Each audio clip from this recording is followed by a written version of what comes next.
இது எல்லாமே புலிகள்கிட்ட கைப்பற்றப்பட்டது. பார்த்தீங்களா, இந்த ஆயுதங்களுடைய பேரை பார்த்தீங்களா, கடாபி பேரை பார்த்தீங்களா, பேர் வந்து கடாபி. 28/4/95 கோப்பாய் இந்த வெப்பன்ஸ்.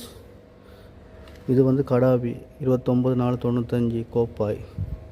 இது அப்ரோ உண்டு. இது எல்லாமே வந்து புலிகளோட தான் போல இருக்குது. இது வந்து கடாபி 14/7/95 சண்டிலிபாய் சண்டிலிபாயோட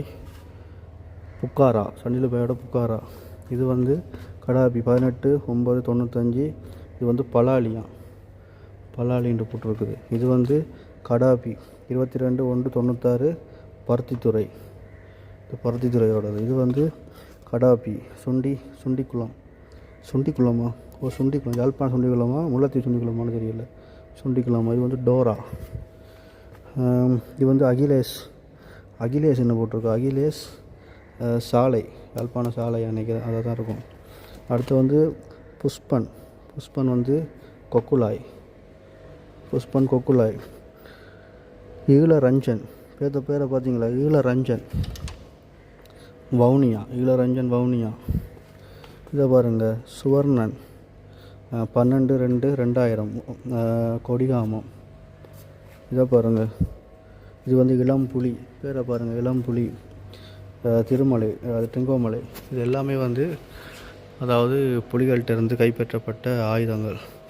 இந்த குண்டுகளும் அப்படி தான் நினைக்கிறேன். இதை பாருங்கள், இது எல்லாமே வந்து புலிகள்கிட்ட தான் கைப்பற்றியிருக்காங்க.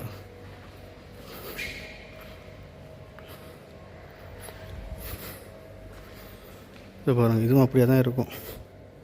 பெல்ஜியம். இது வந்து பெல்ஜியமோட வெப்பன்ஸ் தான் இது.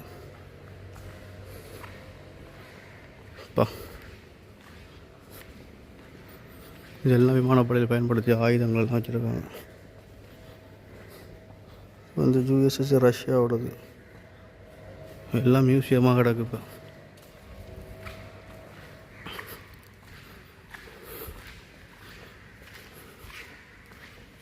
பார்த்தீங்கன்னு சொன்னால் ஃப்ளைட்டோட இன்ஜின்கள். இது எல்லாமே ஒரு ஃப்ளைட்டில் வந்து இன்ஜின் எப்படி இருக்கும்னு பாருங்களேன். இது வந்து ஃப்ளைட் இல்லை, இது வந்து விமானப்படை.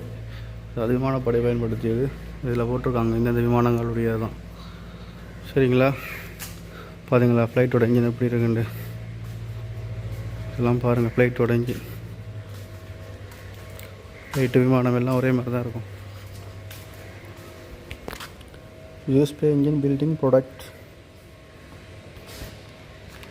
டோபி வித் ஸ்பால் வித் அப்ரைட். இதெல்லாம் பார்த்தீங்கன்னு சொன்னால் நல்ல இன்ஜின். இது ஒரு ராட்சத இன்ஜின். இது எல்லாமே அந்த சுட்டு வீழ்த்தப்பட்ட விமானங்களில் வந்து எடுத்து வச்சுருப்பாங்க போல இருக்குது. இதுவும் பார்த்தீங்கன்னு சொன்னால் ஒரு ஆப்ரேஷன் டர்போ ஃபேன் இன்ஜின். இது வந்து ஹொனிவெல் TFP 31 இன்ஜின் போட்டிருக்காங்க. இந்த ஃப்ளைட்டோட இன்ஜின் தான் இருக்குது. இந்த பேர் இந்த விமானத்தோட இன்ஜின் தான் இது, சின்ன இன்ஜின். இதை பார்த்தீங்கன்னு சொன்னால் இது வந்து இந்த விமானத்தோட இங்கிலாண்டோட தான், ஆம்ஸ்ட்ராங்கோட இங்கிலாண்டு போட்டிருக்குது. மேக்ஸிமம் RPM வந்து 13,500 RPM இந்த இன்ஜின். இதோட மொத்த RPM வந்து 13,500. 13,500 RPM இந்த இன்ஜின். இதை பாருங்கள், இது சரியான பெரிய இன்ஜின். இது பார்ப்போம், எவ்வளோ ஒன்று பார்ப்போம். இது வந்து பார்த்திங்கன்னு சொல்லி ரேடியல். இது வந்து சும்மா ஒரு ஹெலிகாப்டர், நம்ம வந்து உள்ளே பார்த்தோம் ஒரு ஹெலிகாப்டர், அந்த ஹெலிகாப்டரோட இன்ஜின் தான் இதுதான். இது எல்லாமே வந்து நம்ம ஹெலிகாப்டரோட இன்ஜினாக வித்தியாசமாக தான் இருக்குது. இது எல்லாமே இன்ஜின் தான். இதுவும் பார்த்திங்கன்னு சொன்னால் ஒரு ஹெலிகாப்டரோட இன்ஜின் தான். இதோட வந்து 18,000. இது வந்து பவர் வந்து 18,000. PT 60 3dBன்னு போட்டிருக்காங்க. விட்னஸி கனடாவா. இந்த ஒரு ஹெலிகாப்டரோட இன்ஜின் தான் இது. இந்த இன்ஜின்